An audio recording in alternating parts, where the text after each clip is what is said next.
fine, sure. Sometimes I've searched for a guy on Pornhub. What am I going to tell you? Have I watched Hot Guys Fuck Hot Guys? Yes, I have, okay? All the time. I put more in my Pornhub first, autofill, Manuel Ferrara. I don't know, man. I don't know. It's not my fucking choice. Are you ready for this?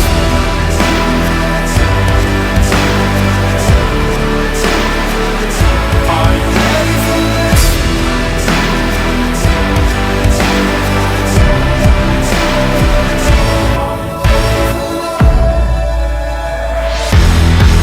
It's another edition of KFC Radio on the Barstool Sports Network.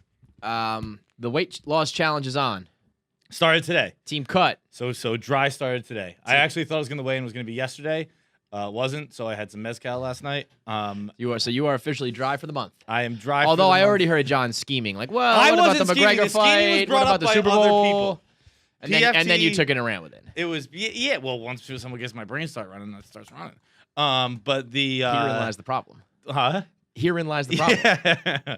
But so the next month there are two big occasions. There's the McGregor fight, and then there's the Super Bowl. When is the McGregor fight? Saturday. So Bob's been in Fight Island for like 2 weeks. No, he just got there 2 days ago.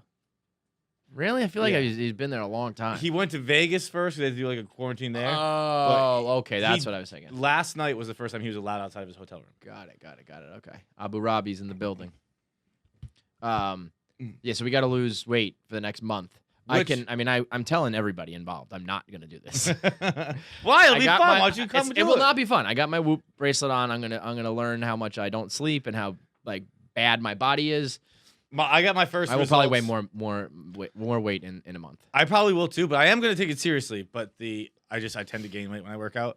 But that whole muscle weighs more than fat thing. But the thing that Whoop is teaching me thus far is that You're bad as shit. Am not healthy. The people running around the Barstool office wearing the Whoop bracelets, we're probably the last people on earth who should be wearing these. Frankie Borelli learned that he is like the most stationary human of all time. You found out that your resting heart rate Is 88. You could switch me to any demographic of a living person. I could be an 86-year-old woman. No, because obviously that's probably a poor heart rate. Yeah, you could be like a young kid. I could be an 18-year-old man, and it is a bad. They're just. I don't even know which one I should be good in. I know. It doesn't matter. I'm so bad in all your of heart them. bumps like 90 times a minute. Anything over basically anything over 82 is just. It's not like unhealthy. It's just straight up. It's poor. Let me see. It's not below average. I'm gonna open up poor. my shit right now. I'm gonna say that I'm doing activity, which I'm not, and probably will not be for the next month. But that will tell me my resting heart rate. So the Calibrating. No, wait a minute. My heart rate's 100? There you go. You are more unhealthier than I am. Hey, it says I'm running. It literally says running. You are. I am just sitting here talking. What is that you're on? It says like start activity, so that will check your heart rate right away. Kevin, you should probably do this. I am telling you that I will be. Yeah, my heart rate is 103 right now. I mean, what? Dude. 110? What is happening? Now I'm just nervous. Now you're starting to panic. Now 111. Let's go. How high can we get it on a podcast? 112. Through the roof. I'm going to get this motherfucker a heart attack. Let's go. Oh, my God. 114. High score. High score. High score. Wow. 119. Can we get 120? 121. Let's go. This is so much fun. 126. 128. 132. This is the We Try and Kill Kevin episode. Welcome to KFC Radio. Woo! Woo! Wait, how did you get here? I want to put that on too. Oh man, 1.8 is my activity strain. I'm literally just sitting here. Now I'm sweating. Start activity. Yep. That is so fucking funny. 132 is my heart rate right now. Okay, I'm at 122. Yeah. What's wrong with us? It says I'm running as well. I mean, what the fuck? We got a lot of work to do in the next month. My activity strain says 3.4. I didn't do a single thing. All right. You well, pumped your arms a little.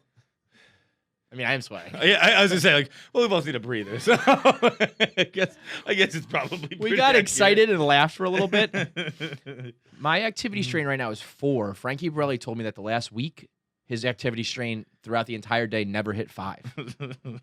Me just sitting here, my body's like, whoa, something's happening. So yeah, we got to lose some weight and get in shape. Holy shit. I will not really be taking this seriously, but hey, you know. I'm gonna do it. I'm gonna do it big. I bet I lose 10 pounds.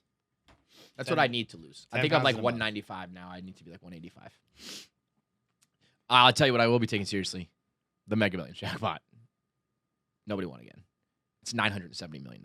Right now. It'll probably be $1 billion by the time it goes off. Holy $1 billion. shit. $1 billion. When's it go again? I think actually Thursday. I think today. I think it's Tuesdays and Thursdays. No, maybe I think it's the weekend, Friday or Saturday. 970 million is the third biggest in history, and I'm pretty sure it's going to keep climbing in the next couple days. It's definitely 30 million. There's gonna be we're going to $30 hit million $1 billion. spend. Yeah, we'll hit $1 billion on this, and I'm going to open up Jackpocket. I'm going to use the promo code Barstool. I'm going to get a free Mega Millions ticket, and I'm going to win $1 billion for nothing. And I said that last time and the time before that, but you know what? I was waiting for $1 billion. I said I don't want any of this 600, 750, 900. No. I want $1 billion. So I played my cards right. Everyone's welcome. The only reason I got to $1 billion is because I didn't play, because the universe is waiting for me to get my ticket through Jackpocket, which is the new app that has that lets you play the lottery right on your iPhone, your cell phone, right there in your pocket. It's the Jackpocket lottery app that's available in New York, New Jersey, Texas, and about 7 other states, where you can play Mega Millions, you can play Powerball, you can play the local lotteries, you can pick your own numbers, you can pick the random numbers. You can do pick 10, check 4, this or that, cash for life, all these things right on your phone. So you don't have to go to the gas station. You don't have to cash on. You don't have to go to the bodega. You don't have to go to the guy with the machine, wait online next to the old women doing it. There are other places that can get scratch tickets, lottery tickets I don't know. outside of New York. Can't just get them at bodegas. I feel like you can get them at gas stations. I know, I'm just making a joke, but New York can only do. Oh. Yeah. No, you can definitely get them at gas stations. Can you get a Coke while you do it, though?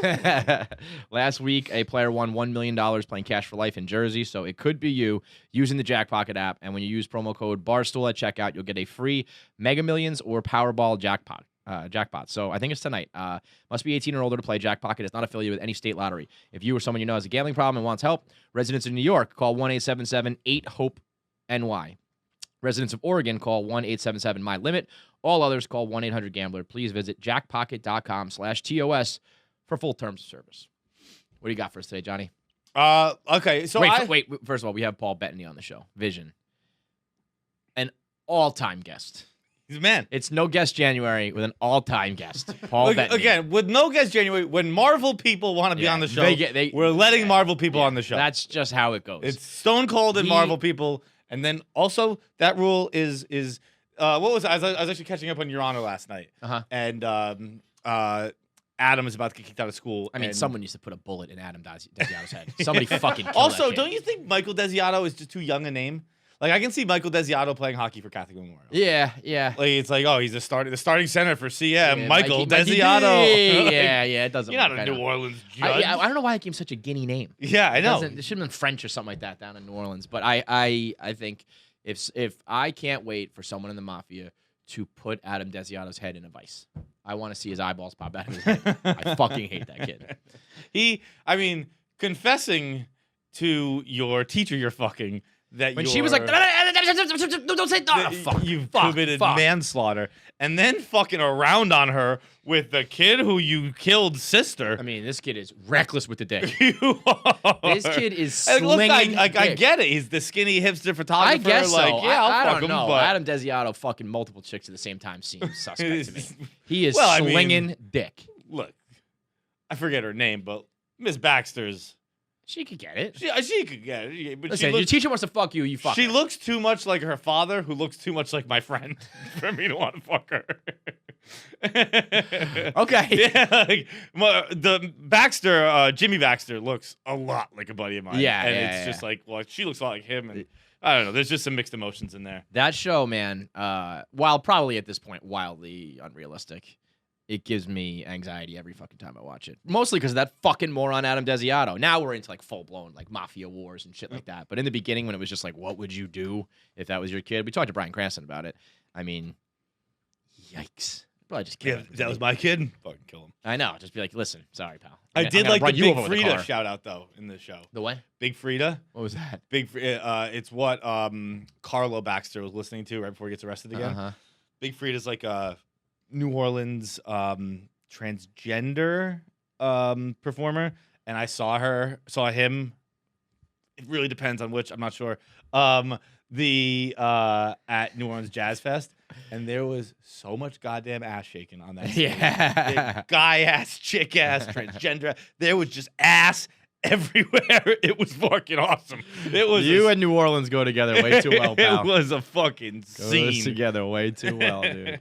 Speaking of New Orleans, last night, one thing I learned, the cartoonified version of the fateful New Orleans story has been released to the public. It is... You know, there's probably a lot of people who have joined up with Barstool and KFC Radio since we last told that story, where they're going to be in for a fucking whirlwind. If I can be perfectly honest, it's a story I wish I never told. I wish that one was still... honestly, I think it kind of goes under the radar.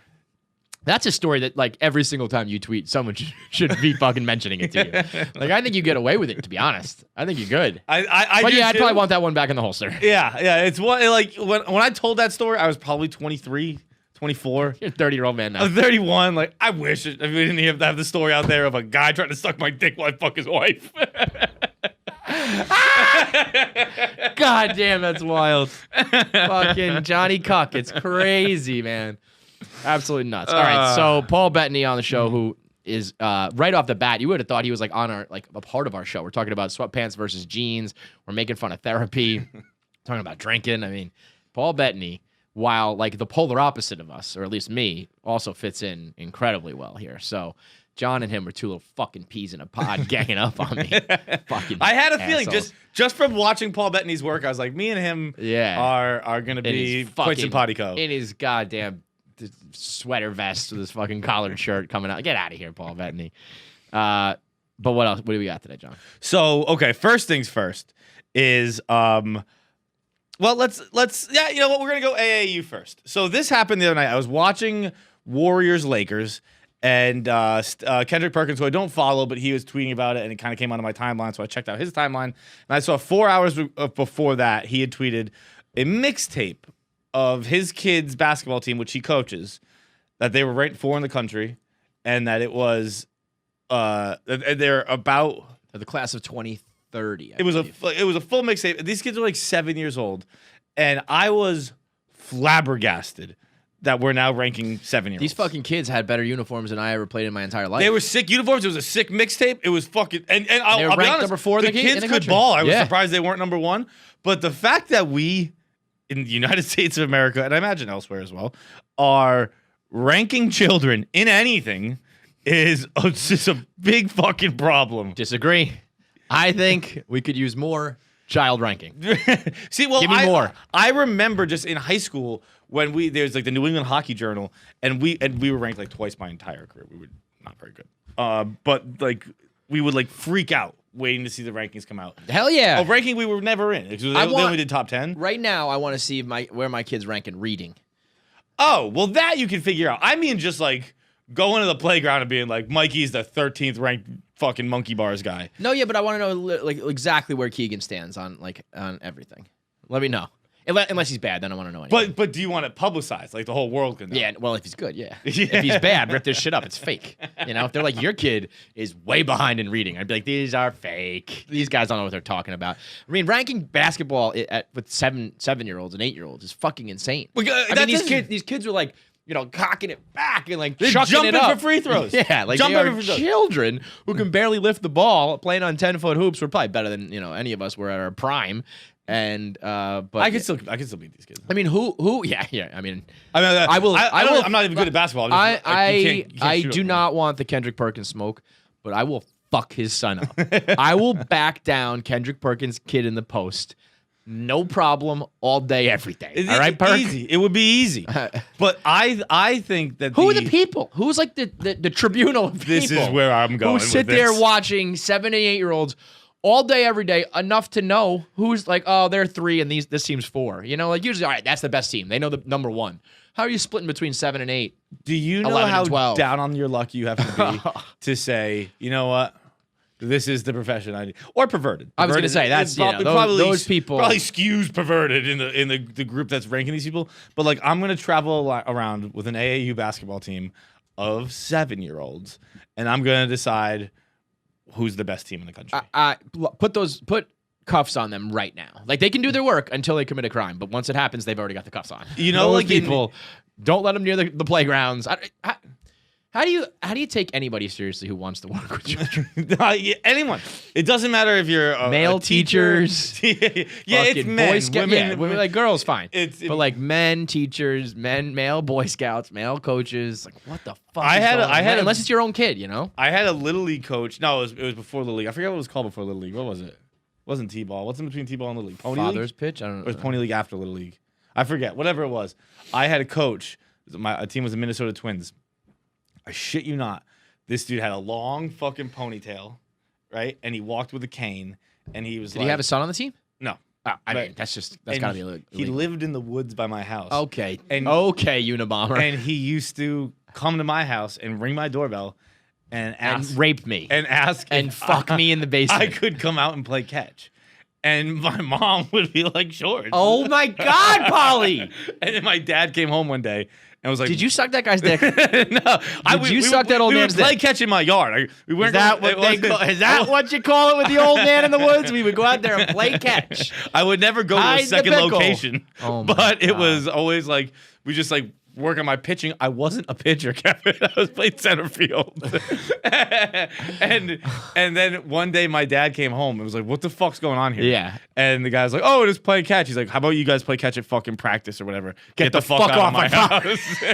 Thank you, Mr. I was like, Feidelberg. "Polly, what are you doing? I mean, what are you he's doing?" Like, he's his coach. You want to come play catch? My dad's like, "I think that guy has mental needs, like special needs, like not mental issues, special needs. Like he can't just come and take John and go play catch with him."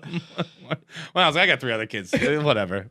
Yeah, really. Like, keep him. Keep him in the woods. He doesn't even go to school anymore. This dude was so fucking weird. I honestly don't know where he lived. Like, he would always just come up from the woods. You've been to my house. Like, there's woods across the street. I think when Yeah. you came, they were finally building a house there. Yeah, yeah, They yeah. used to just be thick woods. Right. And he would just appear He from would the just woods? come out of the woods and be like, Bro, how do these stories keep coming out?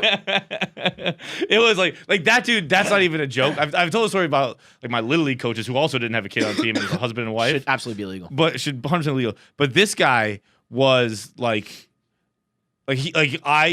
comfortable saying he was a pedophile. Like the other people, I think were just lonely. My little league coaches, I can say with 100% certainty, he was a pedophile who just never got me. like he tried his damnedest, but Oh my God, that's fucking hilarious. He tried. like You know that guy. Without a doubt, he wanted to You know what fuck that me. dude does? He sits in the woods thinking about that one got away. I knew he was going to be a special one. I see him on the news now. Paul Rivers, Feidelberg. I tried my hardest to fuck that kid. I mean, it's a miracle you didn't get fucked by that guy. I know. A miracle. I mean, he would ask me to practice pitching. I wasn't a pitcher. But what are we doing? It is a genuine miracle. You were now fucked by that old man in the woods With a cane. And he wasn't even that old. Like he was like probably like I would like you know how don't know people where that always cane's been. seem older when you're young. Like I don't know how I was whatever between like it was. I think kids pitched to us, so like it was I don't know. I was the Minnesota Twins. I played on a gravel field. It wasn't like one of those. Yeah. You weren't in Little League with like a Right. dirt and stuff like that yet.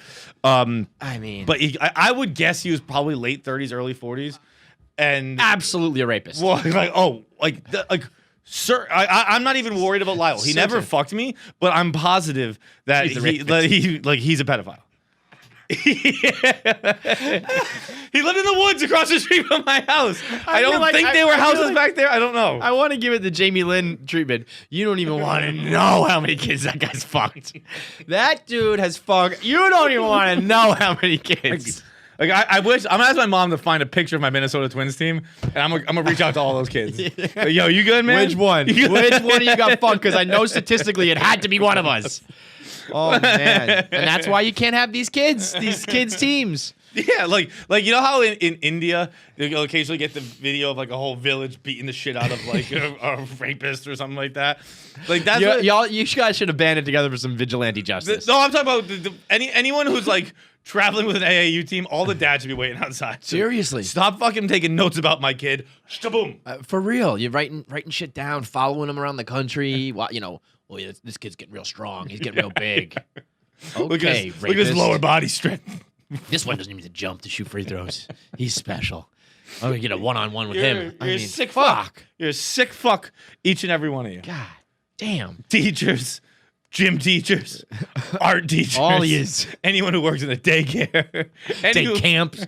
All you. camps. I've worked Camp in counselors. camps. The only reason I can't see camp counselors fuck each other. That's what I was That's gonna what say. it is. You need other adults around you. Like they'll just blow each other all day long in camp. They don't have to fuck the kids. When you're a coach, it's just you and the kids way too often. Anyone who ever worked in camp is a fucking slut. Yo, I feel like a prude because I never worked at a camp. I would have been getting my dick jerked off way more if I worked at a camp. Or in camp, girls would just have deep throat competitions at lunch. Like they just get a pen and see who can fit it deeper down their throat. Like 70. this chick- I was like, yo, there are children just across the field right now. I didn't work at a camp, but I went to a camp, and there was this girl who had a southern accent, and I remember her being like, I think it was deep throat. I think she said like, y'all know what deep throat is, and I was like, yeah, totally. But like, you tell me so that I know that you know, He's the guy you who know? broke Watergate. Right? Yeah, I mean, shit went down at camp, and it was a religious camp, and I thought that was weird, and then I realized that's where the shit goes down. That's where it's at. Like, you better be going to a religious camp if you're in 8th grade. Right. That's how you're gonna get your dick tugged, and way more Also, though, like by the right person. thread the needle. Like you can definitely get fucked at religious camp. No doubt. You gotta really have your head on a swivel. It is. And keep, and only fuck who you want to fuck. 8th graders at camp. Now we've officially become the creepy ones. Yeah. So let's move on and talk about some buttholes. Okay, good idea. So, All right, before we get into our next segment, if you have ADD, you probably do. You probably have no attention span. You have probably no ability to retain information for hours on end, and you just want quick, digestible clips that are funny. Head over to the KFC Radio Clips page. You can watch funny little quick hitters. You don't have to dedicate much time to it. Click over there, subscribe, leave a comment, hit the bell, and laugh. big news in the archaeologist field. The perfect butthole has been discovered, and fellas, it belongs to a dinosaur. I was gonna say I have a couple entries for this vote. I got every butthole I've ever seen as an entry. I mean no, but you know the good ones when you see them. You know the good ones. There's when you some see 'em. quality ones. I do think You gotta have the right color, the right shape, the right size. I used to say amateur porn existed to remind you, like, Yeah. hey, Yes. maybe not everyone needs a dick in. Maybe we don't need to Not fully everyone. spread them. Yeah, maybe You know? not everyone needs a tongue. Maybe we don't do doggy. Maybe you just go missionary here. Strange random couple in the apartment. Yeah, you know me though. The amateurs have come on the scene. But you know? amateur porn's not amateur porn anymore. It's a whole different thing. I mean, amateur porn stars get rich, and then they clean up their assholes. But I could throw a couple hats in the ring, but apparently it belongs to like a brachiosaurus. It is I'm gonna Google the exact article so we get the exact headline because it is worth it. It was the perfectly like petrified asshole. And I mean, you know that there was some archaeologist. What's the other thing called? What's archaeologist? Paleontologist. Paleontologist. There's I honestly can't find it, so I was gonna go to Chaps' thing. Who was like, I know Chaps has it. you know that dude was like, this is the biggest moment of my professional career that I found this fossilized asshole. And oh my, was it perfect. Here it is on Chaps' feed. Okay.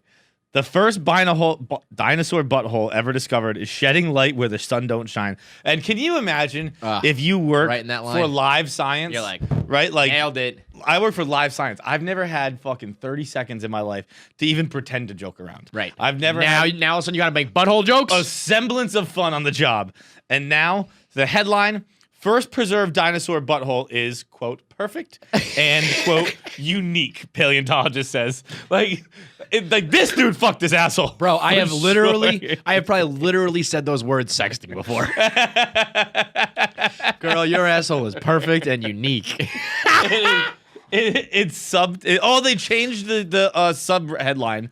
It was yesterday when I screenshotted it. It was a multi-purpose glory hole. Yeah, you told me that they published that. You can't be saying glory hole in your science news. They switched it now to this was a multi-purpose hole. Like, yeah, you said butthole. We get it. It was all buttholes are a multi-purpose hole. That's a big time term to drop. Someone got fired over that. You can't be dropping glory hole in a science. But do you remember? You know what doesn't get enough attention? Every single day we should wake up and play the Jerry Jones glory hole speech. Exactly. Jerry Jones, I think when he hired like Jason Garrett or something, a long time ago, was like, we're here today. We are like proud to be America's team. And like, we are going to return the Dallas Cowboys to America's glory hole. And he was just supposed to say glory, and he just said glory hole.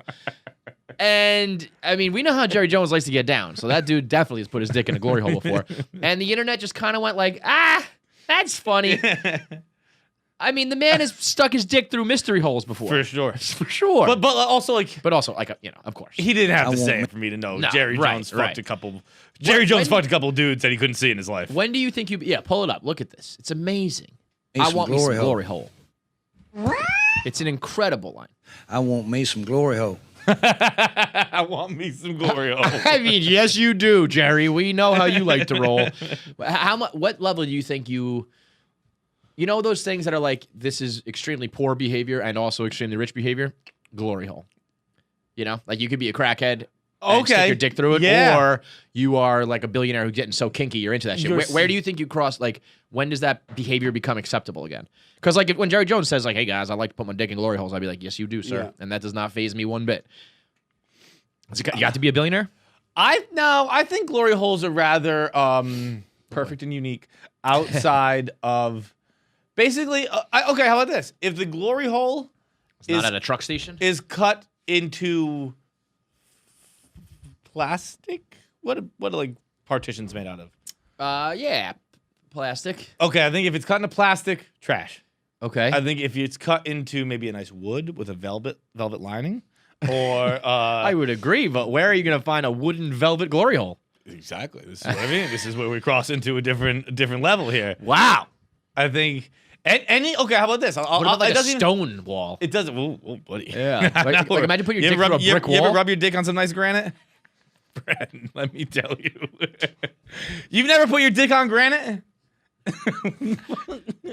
Dude, no. Oh, man. I put my dick on granite like nightly. Please elaborate. My fucking sink in my bathroom is granite. Okay. And I just fucking, when I brush my teeth, I just lay your dick on it? Just lay my piece in on my fucking thing. This episode is wild, man. It's why not knock out two things at once? Oh, so you got your dick in there. I'm pissing while I brush my teeth. I'm just standing there. I'll be honest, that's deplorable. I'll be honest. I'm walking it back. That is despicable behavior. I don't care if you've done that one solitary time. I've done it a lot more than once. That is absolutely abhorrent behavior. You know how fucking easy it would be for me to take 3 strides right, and I could be over the toilet brushing my teeth. Oh man! Holy shit! Nobody tell my girlfriend. Oh man! Oh goddamn! Yeah. So anyway, I'm gonna read this article real quick. You never put your dick on granite? Yeah, my fucking sink is a multi-purpose glory hole. We gotta put out a fucking a poll on KFC Radio. Have you ever rubbed your dick against granite? I'm not intentionally rubbing it. It's just rubbing. Like, Well, it doesn't happen by accident, John. As I shake to brush my teeth. Oh my god! It just kind of. I only come once. I'm gonna finish this article. I want to give. I think it's Laura Gegel is the author of this article, and Laura just must have been fucking beside herself when this came across her desk. The first why do you keep saying dinosaur butthole? The first dinosaur butthole ever discovered is shedding light where the sun don't shine. The discovery reveals how dinosaurs use this multi-purpose opening, scientifically known as a cloacal vent, for pooping, peeing, breeding, and egg laying, doing big cream pies in dinosaur butts. The dinosaur's derriere is so well preserved, researchers could see the remnants of two small bulges by its back door, which might have housed musky scent glands that the reptile possibly used during courtship, an anatomical quirk also seen in living crocodilians, said scientists who studied the specimen. Although the dinosaur's caboose, she loved this. Oh, man. She got to use everything. Keister, hiney, derriere. Motherfucker had rear fucking ends. Urban Dictionary Yep. thesaurus opened up. Like, what else I could say? Asshole. Yep. Shares some characteristics with the backsides of some living creatures. It's also a one-of-a-kind opening, the researchers found. The anatomy is unique. Study leader, researcher Jacob Vinther, a paleobiologist at the University of Bristol in the United Kingdom, told Live Silence, it doesn't quite look like the opening on birds, which are the closest living relatives to dinosaurs. It does look like the back opening on a crocodile, he said, but it's different in some ways. Its own cloacula shaped in its perfect, unique way. I mean, now my phone is frozen. if so you, that's all we're gonna if get. you got to study, you got to see. That's the thing. This guy, he's the jack of all trades when it comes to asshole knowledge. He knows the crocodile. He knows the birds. He knows the dinosaur. He knows everybody's asshole. I want to send him a picture of mine. What do you think about this one? I would more ratings. What number asshole am I in America? You think he's in the top 50%? Yeah. Yeah. Yeah, I think so. Yeah, I mean, there's a lot of gross people out there. I would hope. I would hope I'm in the top 5%. That's crazier than Armie Hammer. That's crazy. I mean, I haven't. I mean, well, first of all, I haven't seen my butthole since I was about 14. thank God. Yeah, I don't just bent over in front of a mirror one day and decided I don't need to do that again. I mean, what makes you think that you have a better asshole than 95% of the country? I've met the 95% of the people I've met. Like, that's about what it is. I'm just kind of extrapolating off that. I mean, I'm better than 95% of the people I've met. You got the worst asshole in this room. Yeah, if we're gonna do a fucking we're gonna extrapolate here, you're 0%, dude. Why is yours better? I don't know. I just think it is. I mean, All right, next KFC Radio Live.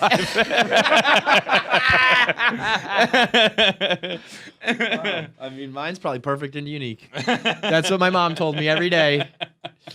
Shit. What do you guys think of Chap's argument? If you saw it, could you recognize your butthole if you were just shown a picture of it out of context? No, I don't heavens think no. My Not dick, even- yes. My asshole, no. My dick, most likely, probably. Most likely.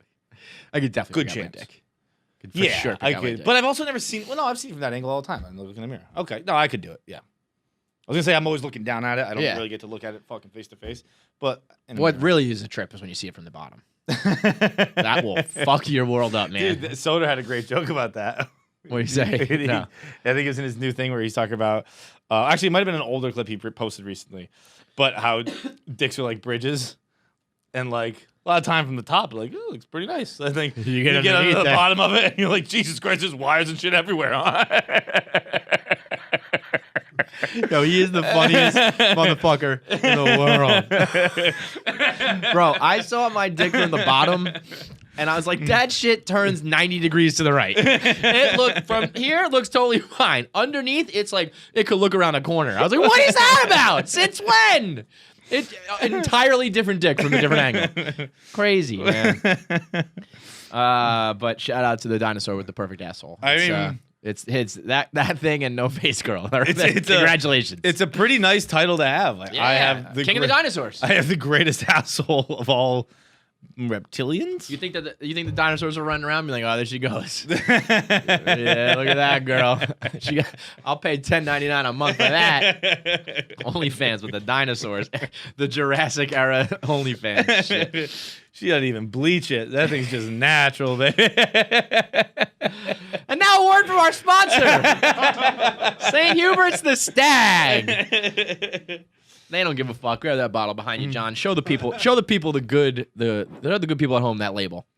I will tell you this with certainty: if your wine has a bad label, it sucks. And if it has a good label, it's good. That's literally it. And that is a classy label. It's black and white. It's got the deer antlers. Very masculine. Very stoic, powerful. The Stag, man. That right there is the difference. Every other wine is this foofy wine. You know, talking about all these fucking foofy wine things. These motherfuckers, they're sponsoring the X Games. And let me tell you, as someone who drank their fair share of Stag last Friday, along with a lot of other people who drank their fair share of Stag, it was going down smooth, and it was doing the job. Yes, everybody had mission accomplished drinking the Stag. I missed one episode of Friday Night Pints, and it's just an absolute shit show. It was a gong show. It was, I mean... You had the line of the night. Why is a banana yellow? Why is it yellow banana then? I watched everyone's heads explode on that one. Frankie was just a bunch of wine drunk I love idiots. Frankie so much. He's just man. like, fuck!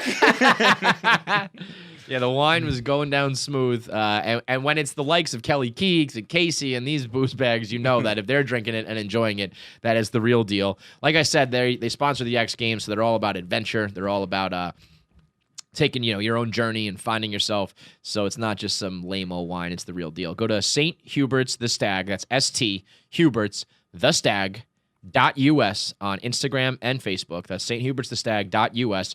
Follow along on Instagram and Facebook and check out your local wine store to try it today. Am I the asshole time? We got a couple here for you. Okay. This one, buckle up.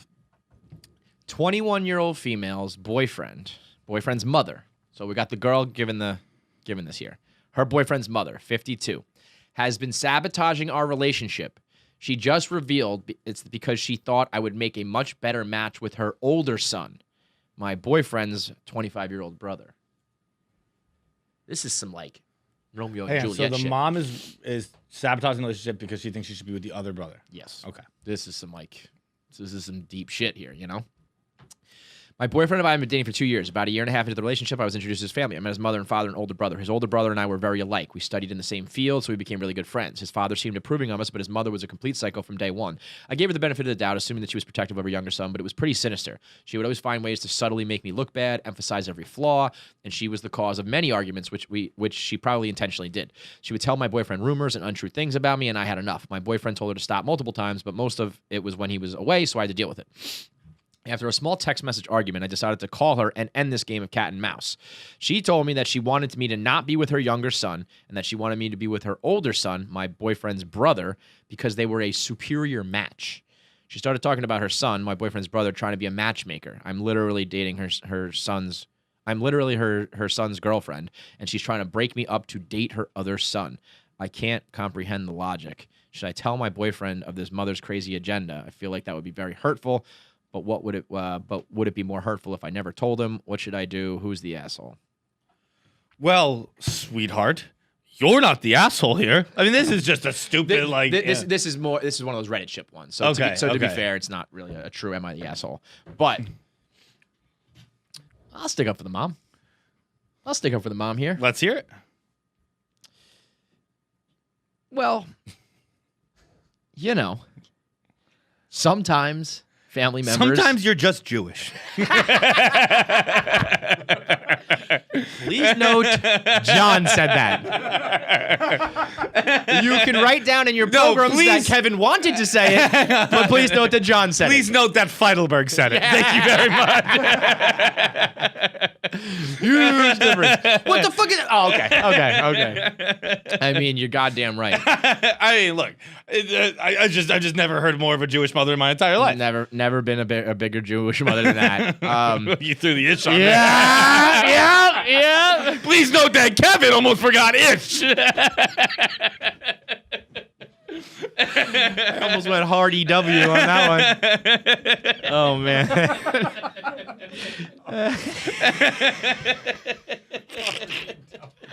This is a fantastic episode.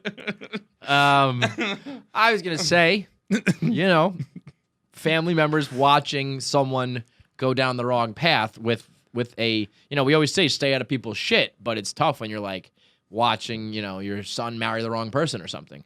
And then on top of it, it's like, you're perfect for this other guy, which is funny too, by the way, because she's pointing out all her flaws, being like, this bitch sucks. Right. You should be dating my older son. So, divorce rate's pretty high in this country. Maybe we need some people speaking up. Maybe we need some more sabotage. Let's get rid of this relationship. I mean, we see it all the time with celebrities, and it happens in regular life too, where it's like, they're not gonna make it. The fucking Bachelorette chick, she broke up in like 2 days. She married the guy, and it's like, Wait, that was the most recent Bachelorette thing, or that was that girl was the Bachelorette, and Claire. Yeah, she was old. She was an old bitch. She was 37 years old, and rather than do the whole show, like the first week, she was like, I found the guy. We're getting married. And I'll have you know, John, shocking, they broke up yesterday. So when these things happen, it's like, oh yeah, come on, you never had a shot. Maybe somebody should have spoke up a little earlier, saved everybody a little bit of time. I don't disagree with that at all. I think that's I'll just fair. never be the one to do it. I'm never. I'm not Jewish. Even with friends, I'm like, she's the best. She's awesome. This is great. So happy for you. You're definitely going to last and do whatever it is you want. Yep. In the back of my mind, I'm like, this has got 3 weeks tops left. Absolutely. But so and that's easier you, to and be it's a that friend, person. right? Imagine you're a mother, maybe a Jewish one, and you're just like, this is stupid. You're both wasting your time. Who cares? I'm surprised Polly hasn't done this. Polly? Yeah. Polly could give a fuck less. True. True. There's one extreme or the other. Yeah. I could see her being like, you need to dump this bitch, or being like, I don't fucking care. Marry her. I don't give a fuck. Yeah, no, Polly, not interested in my life. Is she? Is it because she's got the other ones? Like, is she like desperate for grandchildren and she doesn't want them? She just couldn't care. Fucking gangster. She does not. Polly Feidelberg, fucking OG original gangster. I've asked that before. I'm like, I'm probably not gonna and now she does. But she does have a bevy of children. She's upon. got a stable of them. I was like, yeah, I'm probably not gonna have grandkids, and she's like, I didn't even ask. Yeah, good. Good. They're expensive. Why are you telling me your fucking personal feelings? I'm retired. Thank you. I will not be spending my time raising your she's children. More annoyed by just me bringing up the fact that I exist. Like, hey, just hey, John, I used to let you almost get raped in the woods. Do you think I care about you procreating? I almost wanted you wiped off the planet. It is nice though. I do like have other families like that. Like, when are we getting grandchildren? Yeah, that's a bit. That's all a lot of fucking pressure. Let me tell you, as someone who churned him out and then left him like, fuck, what do we do now? It's not always a blessing.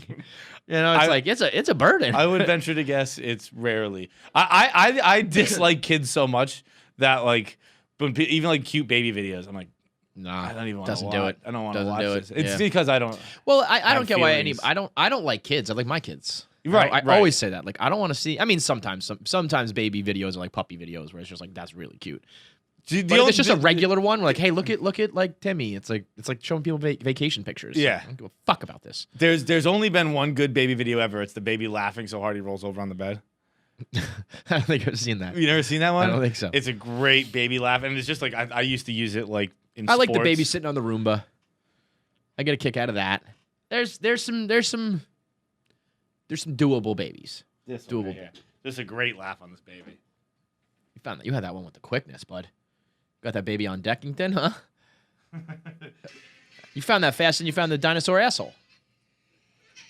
Oh, this is like fucking America's Funniest Home Videos type shit. Yeah, that's legit Bob Saget AFV on him. Holy shit. But I do think that. Actually, no, I don't. I was gonna lie there for a second. Like seeing two people be like, ooh, they'd be good together. I'm sure at some point in my life I've thought that. I've never. I'll know it when I see it, or I'll know when I'll know if it's not the case. But- I'll never like think of it. But I mean like thinking like, oh, that person would work with this person I know. Yeah, no, I don't do that. But if they got together, I'd be like, oh yeah, that's a good fit. Right. Or I'd be like, no, it's a disaster fit. Speaking of lying, I was on Legion of Skanks this week, Monday night, and they brought out the polygraph test. No, they didn't. The episode before they brought out the polygraph, they put up all of their interns that they're whittling down in like a Barstool Idol type of contest. They put them on the polygraph, and it revealed that like 80% of them rapists, either lying about raping or outright admitting it. And then when I was on the episode, we talked about the polygraph, and like, I mean, a polygraph, a lie detector is like the most powerful weapon in the world. Like you had a room of like 4, it's me, Louis J. Gomez, Big J. Okerson, and Dave Smith. 4 like loudmouth fucking morons, And like just the thought of the polygraph came up and everyone kind of was like, I'm good. I'm not doing that. You're not strapping me up to that fucking I thing. think the power. Next episode they're gonna do it. And the question is, are you 100? It's just one question only. They're gonna all strap in for one question. Are you 100% sure you're not bisexual? Which is maybe the greatest polygraph test ever.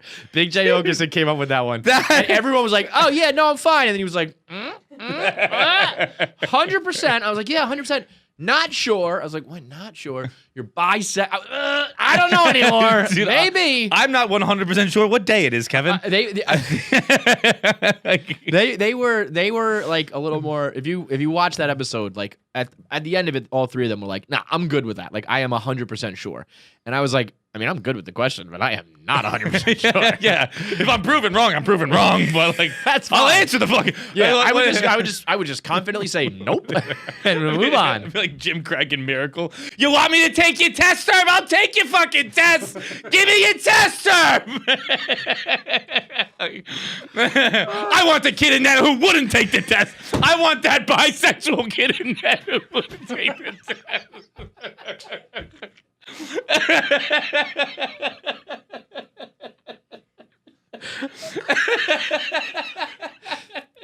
I want that kid who's gonna give up fucking 2 to USSR and go fuck a guy and a girl afterwards. That's who I want in my net. I fucking Whoop thinks I'm sprinting. Oh right my now. God! This episode, my strain is gonna be 21, bro, through the fucking roof just from laughing. Man, what question would you ask? You got one question. We might have to think on this one. That might be like we'll tell you next episode.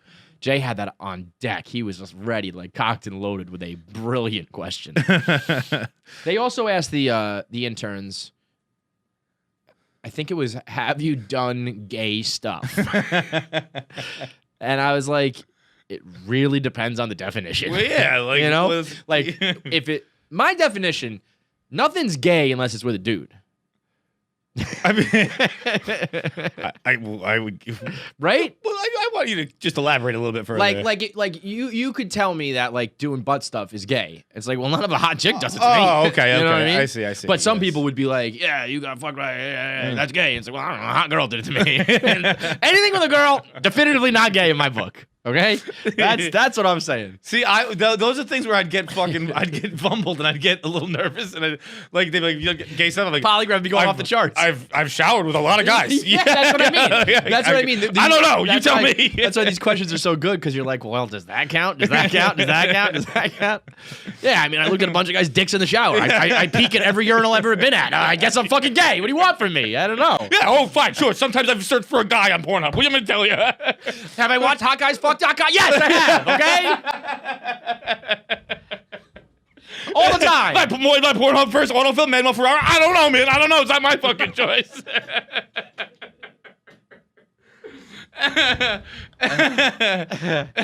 Exactly. Pretty fucking gay. Can I give you a list of male porn stars who are circumcised and uncircumcised? Probably.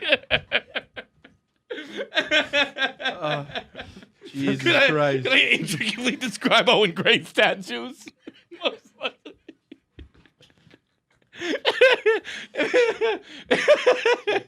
If Owen Gray busted into my no.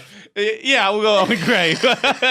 No, if fucking Johnny Sins busted into my house in a sweatshirt and a ski mask but no pants on, can I tell the police who it was? Yeah.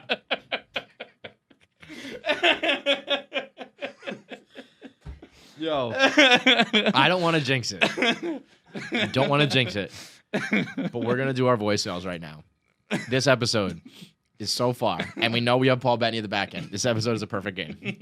We have a perfect game in like the 7th inning right now. I just want. I know you're not supposed to do that. I'm just saying there's a lot of pressure. If it goes wrong, we can blame Nick for the voicemail choices. We're gonna throw a perfect game. Today's voicemails are brought to you by Fight Camp, which is for the experienced and beginners boxers. It has the all the boxing gear you need to get a great workout, to get out that energy, that aggression, that anger. It's probably good for your mental health as good as it is for your physical health. You don't have to be a boxer. You don't have to be an MMA guy. You don't have to be a jiu-jitsu expert. You can be a guy, a girl, old, young, a kid. Kids can do it. It's one of the few things that are safe for kids because there's no heavy weights. There's no, nothing, no spinning wheels, something to get their hands caught in. It's a good way to get a kid to get tired for bedtime. That's what I'm or get ready for Little League. Or to get ready for the man in the woods. I'm going to set this thing up in my house. I'm going to have my kids just fucking beat the shit out of this thing before bed every night. Let them go to sleep after a 3-hour workout, just beating up the thing on fight camp. I feel like people, it's almost like, you this is perfect for you because you don't like to, do boring workouts and pretending that you are an action hero fighting. I mean, pretty good. The thoughts that are going to go through your head when you fight with fight camp is... I can't even imagine. I mean, you become Mark Wahlberg, saving, stopping terrorist attacks. Yeah, I'm gonna picture myself as countless superheroes throughout the whole thing, which I've actually restarted watching the Marvel Universe. So last night, I'm actually watching the Marvel movies in order that they're supposed to be viewed in. So last night I did Captain America first, and I was like, all right, I can see Evans just fucking I can be him. Yep. Got those quick hands, man. We'll see what happens with Billy Football and Jose Canseco. I know Billy Football is training for Rough and Rowdy. I'm sure he's got the fight camp set up at his place.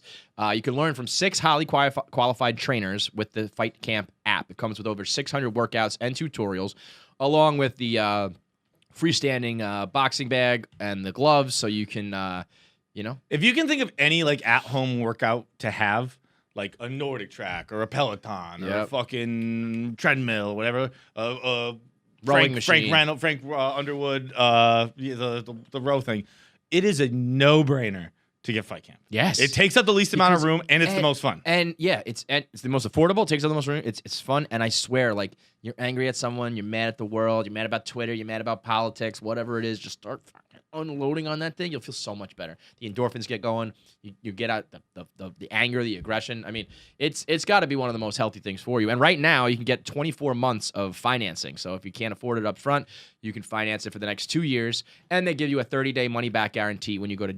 joinfightcamp.com/KFC. Give Fight Camp a try, and within 30 days, if you don't love it, you can send it right back and get a full refund. It's the new way to work out at home. Make the change, join the community, lose some weight with us for the next month during our workout, during our weight loss challenge, and you can do intense workouts that are done as quickly as 15 minutes. To get free shipping on Fight Camp, just go to joinfightcamp.com/KFC. That's joinfightcamp.com/KFC. All right, we're about to get into our voicemails here on KFC Radio, but if you're looking for more content from me, head over to the Kevin Clancy channel. New episodes out every Wednesday. Hey, boys. I got a hypothetical for you. So I was watching Letterkenny, and they talked about Beat Your Dick December, which summarized is basically if you beat off every day in December or whatever month it is, and the number of times you have to beat off each day is equal to the numeric date. So, like December 1st, you'd go once. December 2nd, you'd go twice. Stop it. By December 10th, you'd have to go 10 times. And then if you miraculously made it to the 31st, you'd be jerking off 31 times in one day. So my question is, how far into the month do you think you could get? For this scenario, let's say BJ's, sex, hand jobs, assistance from whatever is totally okay. As a woman, I could probably make it to day 31, but I'd be using a vibrator, which is basically cheating. Anyway, curious to hear. I'm not going to call that cheating. Girls can do it. I challenge you to come 31 times, though. That's no easy feat for either sex. I think when you come the 31st time, it it looks like fucking Casper, like your soul just comes out of your dick. Yeah, like a genie leaving its body. No, leaving its bottle. Yep. Like your your essence comes out of your dickhead. If I came 31 times in a day, my dick would be like in the Avengers when you die, and it just becomes dust. Oh, dude, I would start coming out the spirits of my ancestors because I'd have no future kids left, so they'd have to go back. I'd be coming that dinosaur, man. Yeah. The dinosaur with the nice asshole. I'd be coming that thing. Fucking come my Aunt Barbara.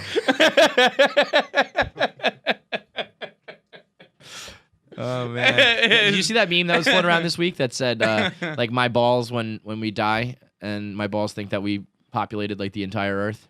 No. Because if you think about it, your balls are probably thinking like every time you're coming, like, yeah, we're doing it. Like, we're impregnating another one. Let's go. Nobody. That's been going down John's granite sink the whole time, pal. Let me tell you what. While he's brushing his teeth.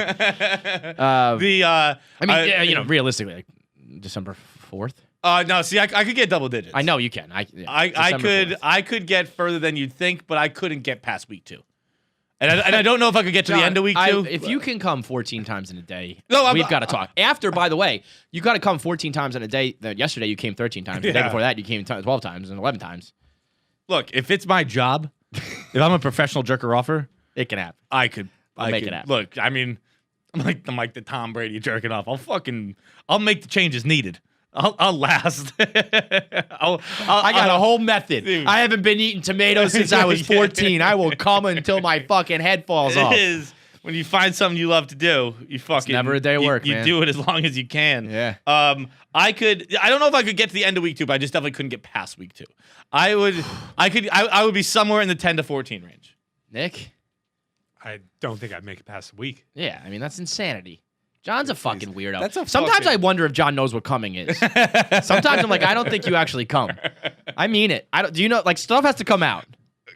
I'm so happy that's what you said. It comes out 10 times. If you had told something else, I'd like, imagine that. I had a moment of panic. That's like, maybe I don't. Well, maybe it's not right. I mean, you can expel semen 10 times in a day. That's where my self-confidence level's at. That's some Hank shit. I'm a 32-year-old man who just briefly thought that he didn't know how to ejaculate. Yeah, things come out. I mean, I've done it before until things just don't come out anymore. But it is poor dick, it is like sometimes you're hungover on a Saturday or Sunday, fucking I don't know, not gonna get out of bed, just got shit to do. I got nothing to do but fucking beat this hangover out of me. Some people sweat it out. Yeah, me too. We just sweat a different way. Got that whoop going, baby. Next up. What's up, KFC, Feits, rest of the posse? I got a quick question for you. This is a girl I'm kind of like not really talking to seriously, but we just like flirt with each other all the time. But we have conveniently pondered the idea of making a no-face OnlyFans account together. I don't know how OnlyFans works or anything about it, but I just kind of want to know your thoughts on just setting up like a OnlyFans with your friends with benefits, I guess, or that's what it would turn into. I think this is a thought that many people have had this year. Everyone's had. Also, I had serious thoughts about this at one time. You did? Very. But here's the deal, and this is the problem. I looked into it, but I was told by a friend in the adult industry, a good friend of ours, Asa Akira. Not that I never went to her like, here's what I'm thinking, but I was like, so what do you think about like these amateur people and not showing their face and that? And she was just like, you always have to go into it expecting like to be ready for what will happen when you're exposed, because you will be exposed to somebody, maybe not the world, but like somebody's going to find out, work will find out, even if it's a single person, like you will have to, nobody gets away with it forever. It's like robbing a bank, it's like being a criminal. It's like, you end up in jail. On that similar topic, I saw a headline actually the other day that because this happened with the OnlyFans, the EMT. Yes. And there's also a Taco Bell worker who just got fired. This is exactly where I'm going. Yeah. A Taco Bell. I mean, Taco who does Bell. Taco Bell Who think the they are? Fuck do you think you are? Taco Bell, you're serving me dog food when I'm drunk, and you can't have a porn star hand it to me?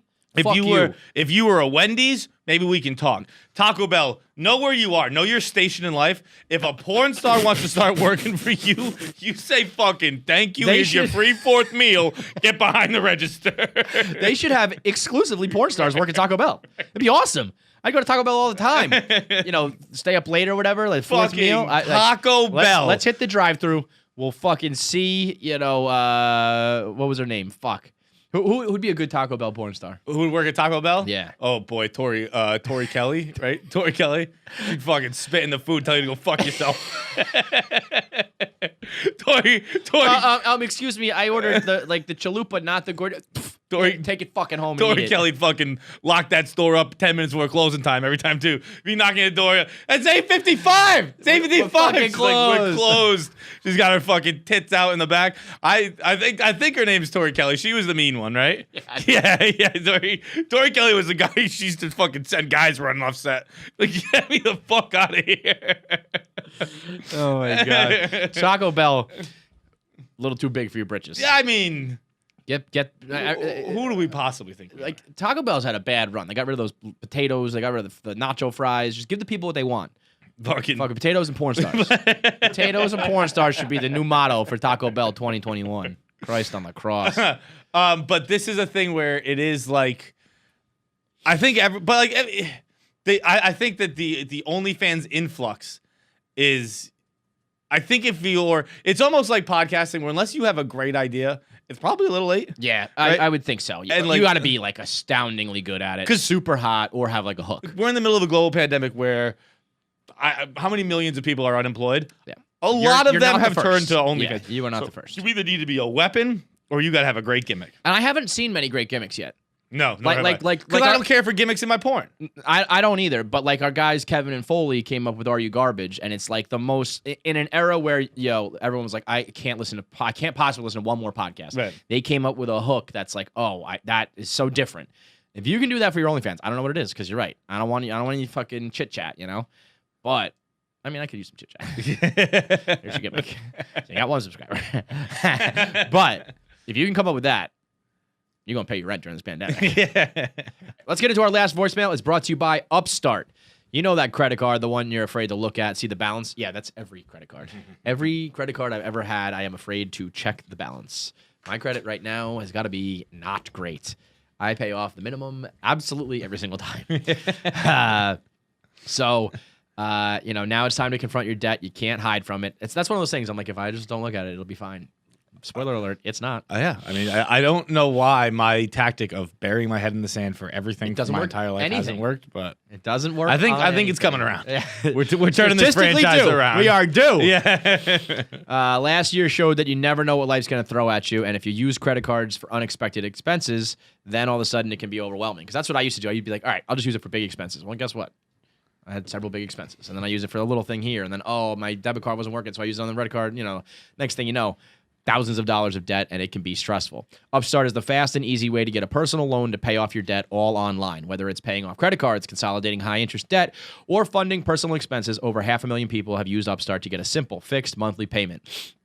Upstart finds smarter rates with trusted partners because they assess more than just your credit score.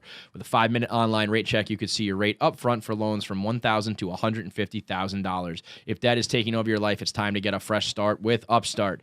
Find out how Upstart can lower your monthly payments today when you go to upstart.com/KFC. That's upstart.com/KFC. Don't forget to use our URL to let them know that we sent you. Loan amounts will be determined based on your credit, income, and certain other information provided at your loan application. That's upstart.com/KFC. Yo, KFC, Feits, whoever else is there. Little question. And maybe I'm weird for getting this weirded out about it. I don't know. I feel like y'all will agree with me, but I just moved to a brand new city. I know 0 people, and especially in a pandemic, it's quite hard to change that. I have a temporary job, and I met this one dude who's like pretty cool. And like I've hung out with him like once. At his house with him and his girlfriend and all that shit. And seems like a good dude. Real cool. I don't know how to now I feel stupid bringing it up, but at the same time I don't. Every time this dude has to go to the bathroom, like he's very normal in every other way, but he's like, hey, I have to go pee-pee. Oh. Like, says pee-pee. I hate that. And, like, I haven't heard him talk about having to go shit, so I have no idea if he says, like, poo-poo, too. But, like, he's a really normal, cool dude in every way. He just says pee-pee every time he has to go to the bathroom. And it's not as a joke, and it's straight-faced and serious. And I don't know. It's weird. Help. Bye. I mean, It's a big thing for me. Sorry. Yeah, I mean, I hate this. I don't even say like potty with my kids, and that's like universally done. I'm like, you got to take a piss, Keegan. You want to put your dick on the granite and piss in the sink? Go ahead. Keegan, here's a red. Go have a fucking shit. No, but I'll definitely be like, you got to pee. You got to go to the bathroom. I got to pee. Pee is absolutely horrendous. There is no world in which this is okay. This is anything that's infantilizing. I find disgusting because, as I mentioned earlier, it's a kid thing. I feel weirded out by kids. I don't like them. It's just weird to be around. And if I fucking start talking like a kid, the only people you can talk kidded to is dogs. That's True. it. And even I wouldn't say pee-pee. I'm like, Maddie, actually, I don't even really talk. I'm like, hey girl, what's up? And then I'm like, you want to go rip a piss real quick? But that's about outside after the initial greeting. We're back to regular colloquialisms. But it's just fucking, it's insane. It's sick. It's perverted. It's borderline prison worthy. It's definitely pre-crime. Again, put the cuffs on you, and when you say pee-pee, I want to cuff you because you're eventually going to do something But wrong. I also feel bad because I have a bathroom phrase that I can't shake, and I don't like saying it. What do you say? I say I gotta go hit the head, and That's a very dad phrase. is it? Yeah, oh yeah. It's like My dad says that a lot. every But time. that's okay. You think it's okay? Yeah, it's the opposite direction. It's like you're early. It's an old man phrase. I've said it forever. That's right up there when people say hit the John. Yeah. Hit the head and hit the Go John hit is. the John. I think that's like a ship thing. Like the head is the toilet's bathroom at the ship. head of the Yeah, So yeah. I don't know. That's cool. Sailors say it. You can say it. Fuck that. Yeah. It's I gotta go from my pee-pee. naval upbringing. I gotta go pee is like have some self-respect, dude. I'm gonna blame the girlfriend. I'm blaming somebody. Put your fucking foot down. Someone's catching us straight here. 'Cause Yeah, there's no way a fully functioning adult man is saying this. And also, just stop hanging out with people from work. As I say, is the all only your I hang friends out are with from work, but Like that's my okay. only. It's different here. Yeah, it is. This isn't a regular workplace. I agree. Like I agree. When people hung out at Deloitte, I was like, you fucking like each other? Like I tolerate this dude. Like me and my one work friend, the garbage man. I think we're both like. We're friends, but if you were to like really press us, I think each of us would have been like, well, we tolerate the other person because I met them through work. Like the only thing we have in common is this godforsaken place. But you can go out, just go to bars and meet people, man. Well, that's not easy. Either. What I mean, people. I just bartenders. don't meet anybody. You You don't need friends. I agree with that to an extent. I don't get lonely, but I do get bored. Okay, that's fair. I'm not like, oh, I wish someone was here. I think at a certain age you find someone to fuck. And that's why you're not lonely. It's like Alec Baldwin in The Departed, It's like you gotta get married. Yeah, Everyone knows you're not a weirdo. You know what I mean? That's the only reason to get married. Just don't be lonely, don't be a weirdo, find someone to fuck, and you don't have to find friends. But like That's why people when get you married. meet people from work, because they talk work at work, you can get blindsided by things such as this. Like, did you say pee-pee? PP, like I thought you were normal. Nope, you're not. You got a poo-poo? Yeah. Oh, your baby boy. Stop it! Does Kevy Wevy need a Stop diaper change? You son of a bitch. Stop it right fucking now. Atrocious. Anybody who does that, atrocious. Lock them the I fuck kind of up. want to start doing it. I'm going to start doing it. If you do that, dude. If you start saying potty, I will fucking Excuse kill you. me, guys. I got to go pee-pee. Oh. Who's your good boy, Johnny boy? Got to go pee-pee in the toilet. If it means you'll stop rubbing your dick on your granite sink, maybe I'll allow it. Oh, I got to go pee-pee in the sink. You like it a little too much already. Fuck.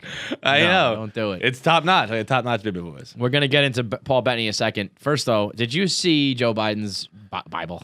I did see the Bible. Yes, it was. What is that size? Like 82 font? It is just the Bible. It was huge. I mean, like it's just the Bible. It's all in handwriting. It's all in. Oh, it was like, it was the so, original like- Bible that Joe Biden was present for the writing of. Like Peter and Joe Biden sat there Peter, and Paul, and transcribed it. Mary all wrote in it, and it was like a. There should be the gospel according to Biden. Like, Joe, what did you see when they moved the rock from the tomb? Since you were fucking there for the resurrection of Christ, you old son of a bitch. I think that's a Bible from 1850. I think I saw or something like that. God, that's crazy. It's also crazy that like that's not that old. Well, we were talking about so Kelly Keegs' grandma said, "This is my 15th president that I've seen sworn in." Tom Brady's fifth. And to me, that sounds like Tom Brady's fifth. He was playing. I was gonna say during his career. Yeah, Tom Brady's fifth in his career. That's sickening. It's so crazy. How many White Houses did he go to? I don't know. I think he stopped going in Obama. So I think he went to Bush. I don't know. He didn't go to Trump. I don't know if he went to one Obama. That's crazy. Because Obama To was stop going. Obama was in. I've been here. I've done this party a lot of times, guys. I don't want to do this anymore. Obama was 06, 10 to 14, right? No, he was 08. 08 to 16, right? Yes. Obviously. So the Pats. I don't think he ever went to Obama then. I think he just did the George Bush ones. Interesting. Just gonna put that out there. We didn't go to the Trump ones We either. do know he was wearing that MAGA hat, and he didn't even go to Obama once. Didn't go to Trump ones either. I think because they won 2 with Trump. One with Trump? QAnon member I forget. Tom Brady. All right, that's what he's. I'm gonna get him into QAnon so he fucking retires. So he just sits on the internet all day. I can't play. I gotta research Q. Q. How sad is it to be Q people today? I can answer because I saw their message boards. Very sad. Well, the face swap was complete. What are you talking about? Aren't they happy? No, that I guess didn't catch on completely, and they're all just like, fuck. They're like, so this was for nothing. I love it. I love it. They're like, I'm confused. He's just getting sworn in. That's so fucking funny. Like, can you imagine? If you thought that you were on a 4-year crusade, I mean, you got to be the dumbest motherfucker on the planet. Yeah. Who's dumber, the people who spend their time in the message boards or the people who storm the Capitol? Like, who's the bigger loser? The person who puts it into action and it's like, congratulations, you just ruined your life, and Donald Trump is fucking on a helicopter out of here, or the person who literally like converts like their whole life and loses all their friends and family because they're just on message boards all day. The person who converts their whole life. Yeah, me too. Well, the Capitol, I could be like, listen, I'm not going to say. I was just walking by. I'm not going to say I would storm the Capitol.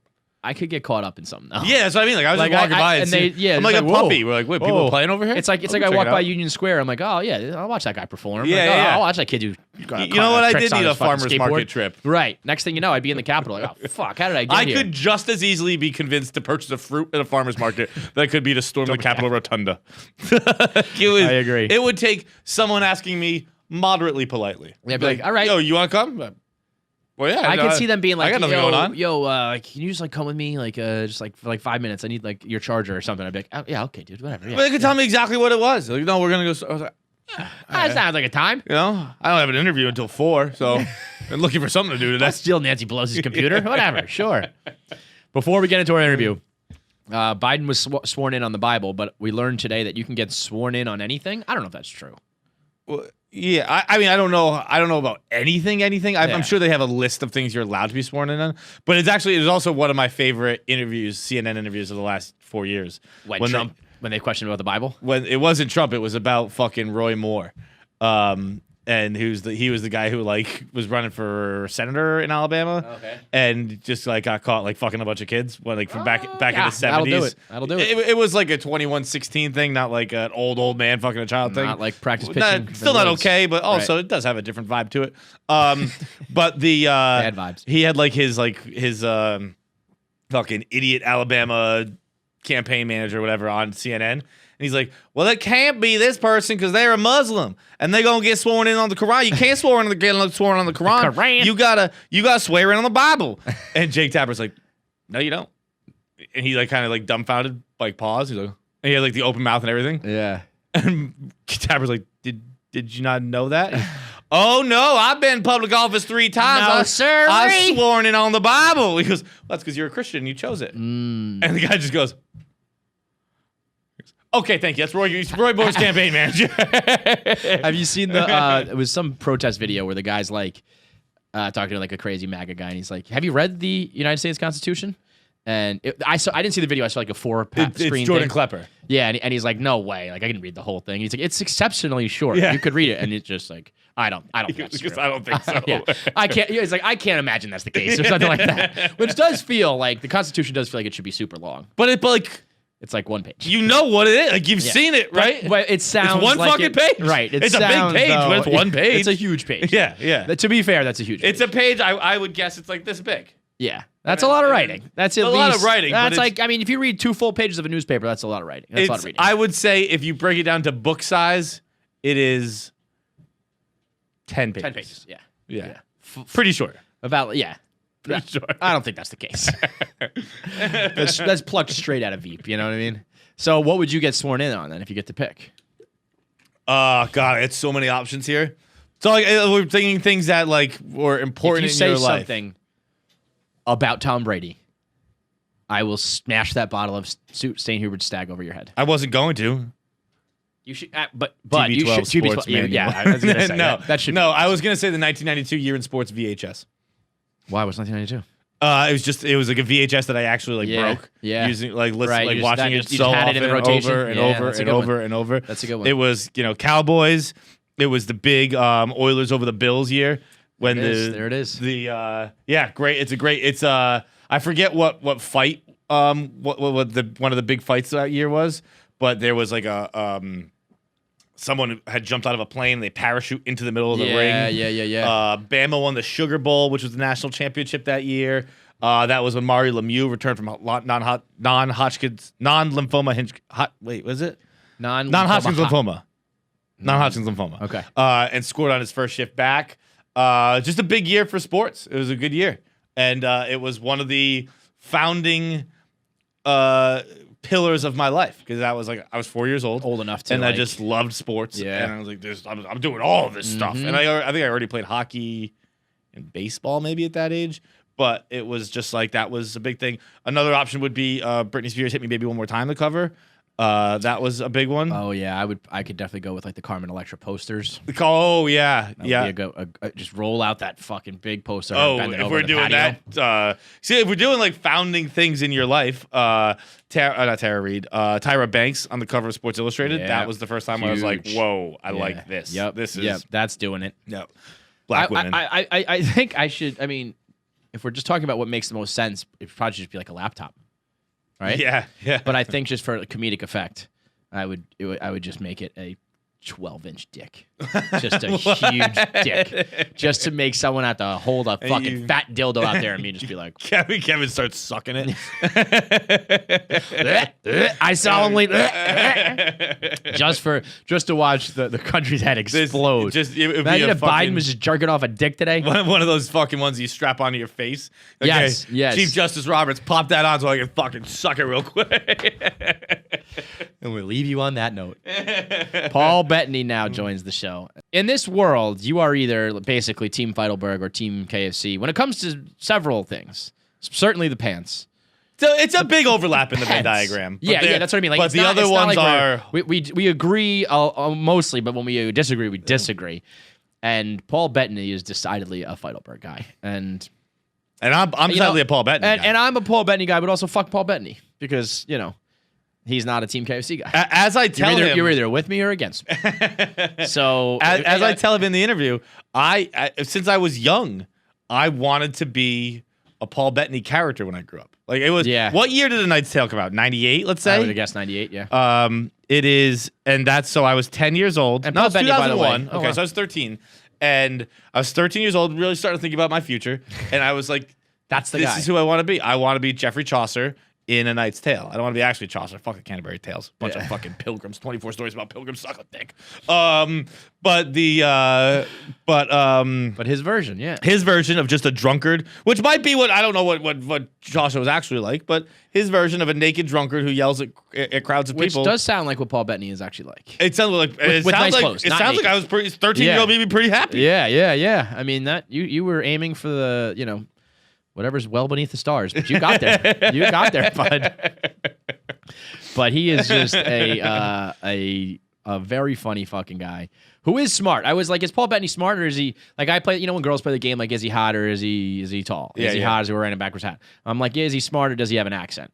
And I can confirm that yes, he sounds smarter because he has an accent, but he's also smart. He's a smart He guy. knows what he's talking about. But he's also he admits that he dropped out of school at 16. Right. Like, He's a street smart He's guy. he's Yeah, street smart. Yeah. So let's do it. Street smarts! It's Paul Bettany on KFC Radio, brought to you by Proactive.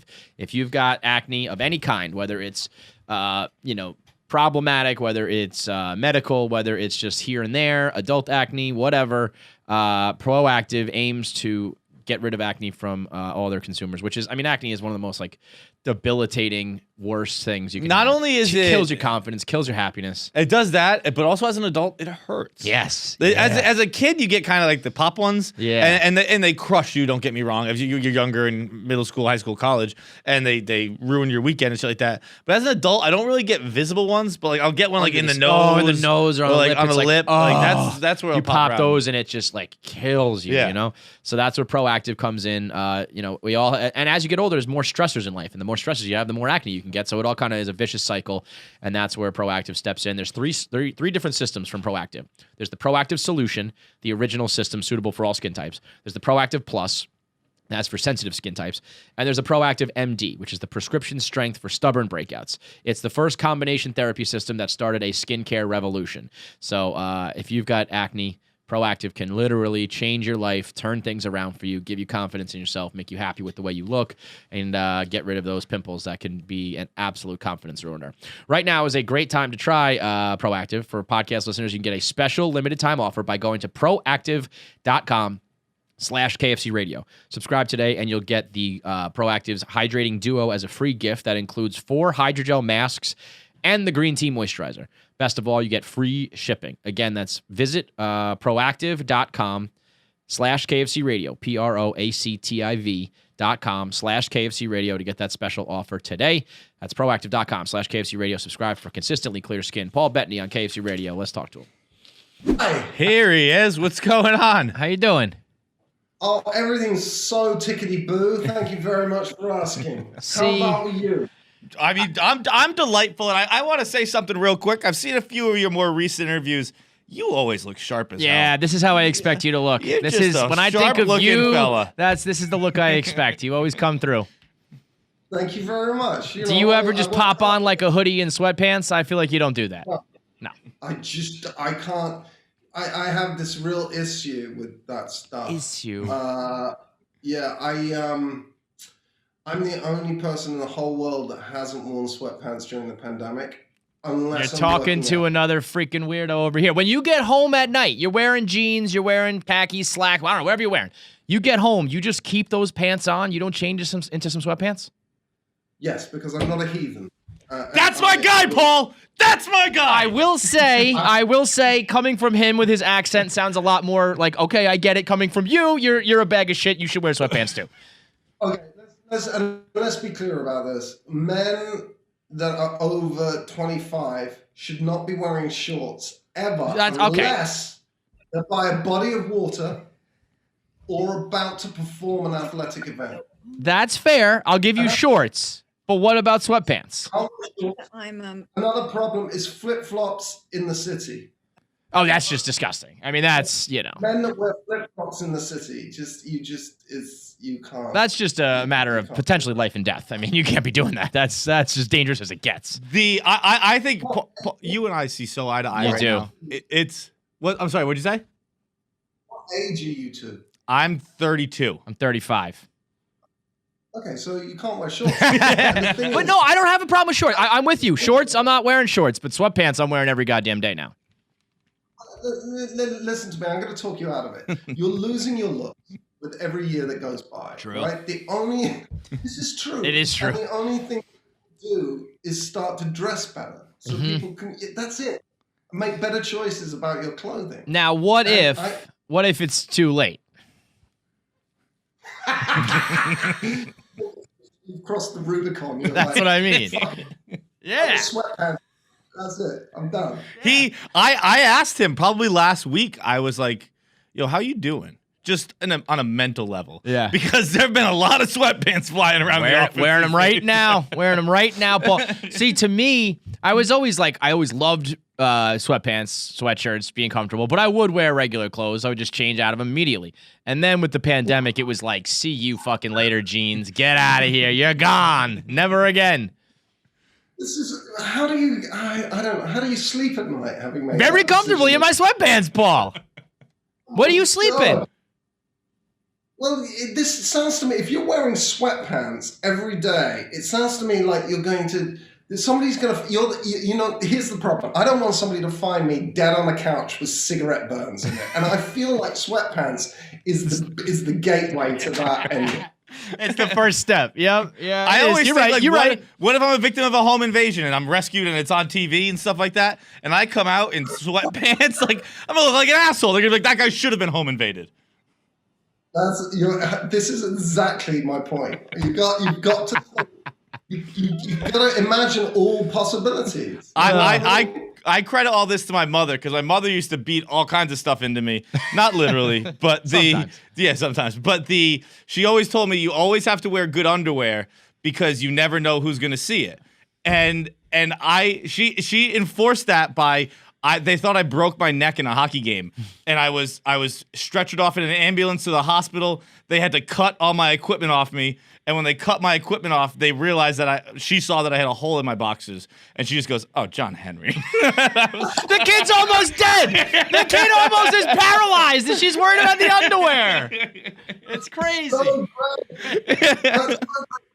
And cruel. Yes, it's cruel, but she was setting you up for a future. I bet there are no holes in your underpants now. I inspect them every time before I put them on, like making sure there's just not a little rip at the seam, and if I do, they go right in the trash.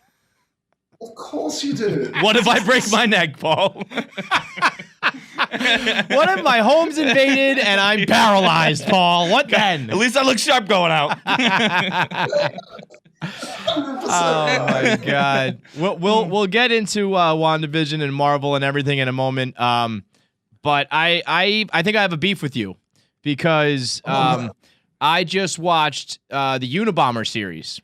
Both me and my ex-wife did, and you were a little too convincing and good at that role, where I was walking away like, Ted had a couple of good points. And I was like, fuck, man, Paul, what did you do to me?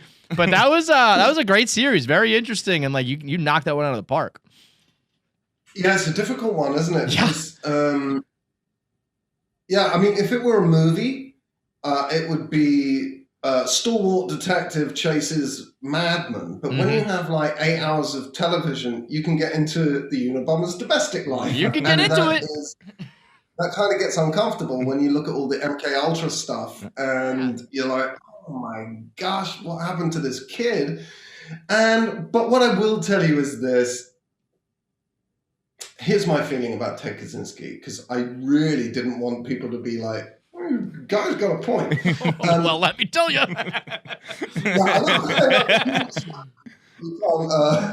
We can't really trust what you have to say. Here's the thing. Ted Kaczynski could have blown up the national grid. Yeah, right? He was that smart. Right. He was like making bombs out of mushrooms or whatever. He was, I mean, it's amazing. But he could have blown up the national grid and not hurt anybody, but he chose to blow up like a mum and pop computer store. Mm-hmm. It was something about human beings, and it was something about a fury at people being able to make human connections in a way that had been taken away from him because of damage or whatever. But he had a mom who used to tell him about his underpants. That's what he had. Yeah, exactly. Or didn't. Right. Maybe that was the problem. He's wearing too many sweatpants. Ted Kaczynski's underpants during his arrest. But yeah, I think what he did was so ghastly and so personal and so so not what he could have made his point a very different way. And I actually think he just felt anger at human beings' ability to connect. And I think it's the same decision to go off and live in the woods. He was so lonely that you go to a place where, well, of course you're lonely. You live in the middle of the woods. Right. And you've got holes in your, and you wear sweatpants.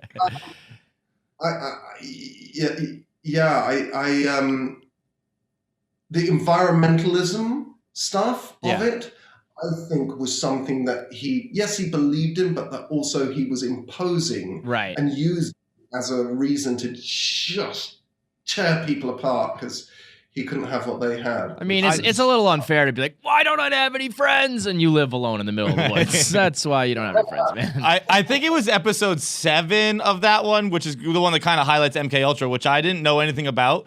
And I was like, oh, we made him. That was kind of us, which I think is a lot how we tell American history and probably British history too, where it's just like, yeah, we're just going to say like he was a crazy guy who lived in the woods and we're going to leave out everything we had to do with it. This is right. And actually it's the stuff of great horror, right? Is that it's like, the whole idea is you come to the city, you leave your weapons, and the city will protect you. It's got walls, but what if the monster's inside? And we're going to keep the monsters out. But what if the monsters are inside the walls? And what if we've made a monster that's already inside by mistake? You know, I mean, that's what I thought was so compelling about the scripts that I read and why I was really interested in it. Smart guy. This is why you're Vision. You're a smart guy. You got the brains up there, right, pal? I've just got an accent there. Yeah, that's true too. Americans tend to think people with British accents are smart, and 100%. All of you are at least a little bit smarter than I am. Yeah. No doubt. Even if you were a busker at one point, every British busker is much smarter than I am. I don't even need these glasses, and I'm actually from Hoboken, New Jersey. So this the trip, you know, the Marvel journey started as Jarvis, right? Just as kind of, I guess that's just voice work, right? Yes, I got a phone call from Jon Favreau, who said, "Paul, I've got this part of this computer. It's this disembodied voice of a computer that sort of lives in Tony Stark's suit, and I need somebody with no personality whatsoever." And I thought of you immediately. Whatever Jon Favreau's, when that's the phone call that you get, whatever he says, all good, man. That's the phone call you want to be getting these days. All right, Favers, I'm in. And then this whole journey crazy started, which is just long. I mean, the journey's bonkers. Turns out it's over 3 decades. Right. Told me that, and I was like, "What? That's true." You're like the Tom Brady of the Marvel universe. Yeah, you've been in a minute, man. Tom Brady just can't quit. Just fucking retire already, both of you, Paul Bettany and Tom Brady. Get out of my life. I might have lost a couple of steps, but I'm still here. Was there already part of you when Vision became Vision, where you were like, I kind of want to just keep doing the voice stuff? Yeah, it's pretty easy doing this shit. The voice stuff is a pretty good gig. The voice stuff is great because they just give you a bag of cash, and it takes about 6 hours. You know what I love about you? We've talked to other people who've done voice work, and they're like, you know, it's characterized as easy money, and it's not. And he's like, yeah, it fucking is. Yeah, I felt like I was a pirate. Like, literally, I was like, stopping these people. This is ridiculous. And it was so grateful because, okay, so they've made a movie. There might be some confusion. They do some CG. They maybe do a reshoot. If it's still confusing, you can just have Vision going, "You got bad guys on your left," right? And everyone's like, "Oh my god, that was so clever, Paul." And you go, "I could do this all day." Bag of cash, and then they put me in the goddamn movie. Oh, and you gotta have the thing in your head, and you're red. It's not like, you know, it's not a walk in the park. Jesus Christ! It was right. It was, and that is as difficult as wearing really cumbersome costumes and then getting paid a lot of money. So, not that difficult. You know, yeah, I have been really, really blessed. I feel really lucky, and I know. I mean, to now have your own show is like an even larger leap, where it's, you know, you're not one of, I mean, how many? There's 50 goddamn Avengers. You know, you're not one of a pack anymore. You are, you know, carrying the load now. So we'll see if you really got the goods now, Paul, because you don't have a good enough track record as is. Yeah. Now it's time. You know, Beautiful Mind. And, who's this guy? That's why they kept him only in voice. Are you happy to have the face out there now? Because Vision, you were always, you know, Vision. Now we're Vision in the past, and we get to see what Vision actually looks like. Yeah, I don't know. That's why I've grown a beard and shaved my head. I don't know about that bit yet, because I'm mostly able to have all of the good bit, like the fun of the creativity of it all, and then the paycheck, and that's and then shoes, and then and nice tables at restaurants, and none of the slightly annoying bit. So I don't know about that yet, because well, I haven't been out of my fucking house. Who's going to recognize me?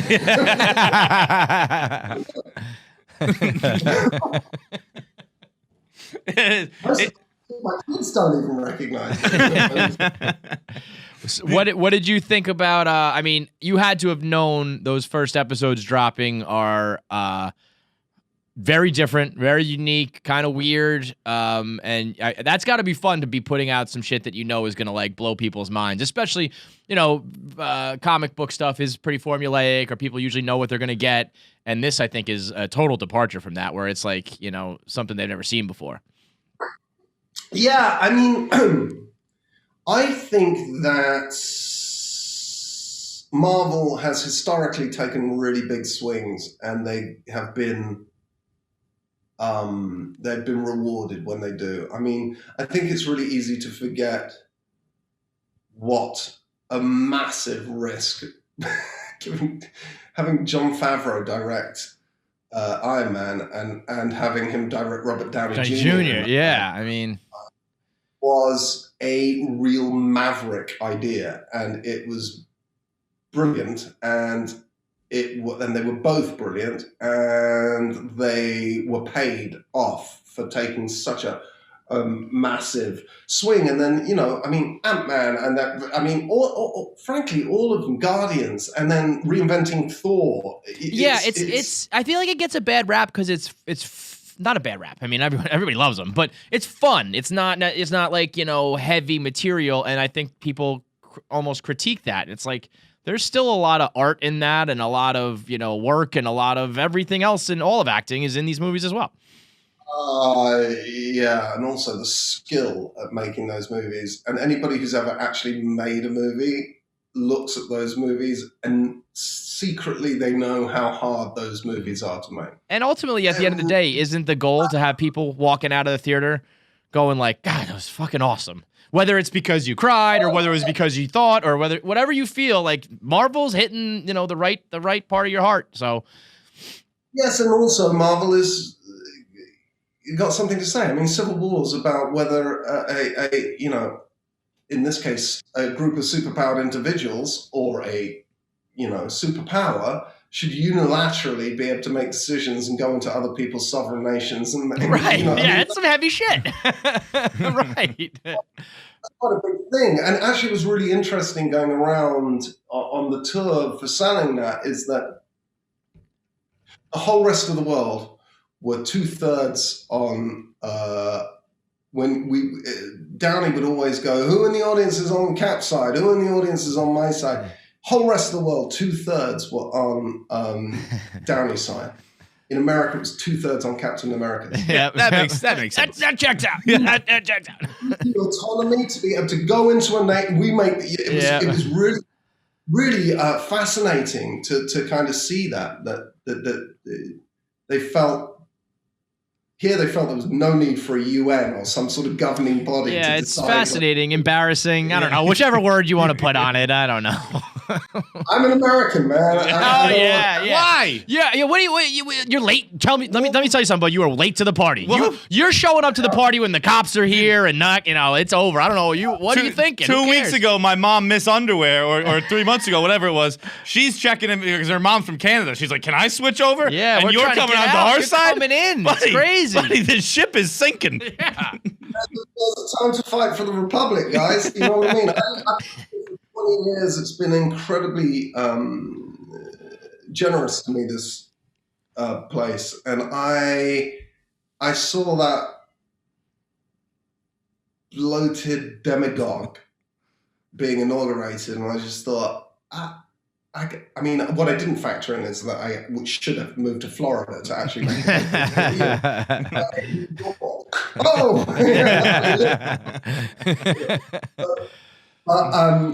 But boy, did it feel good finally, because it's been 20 years of taxation without representation, and you know how that can feel. Yeah, that's how I felt when I was 16 and 17. They had taken taxes out of my paycheck. I was like, "Where's my fucking ballot, son?"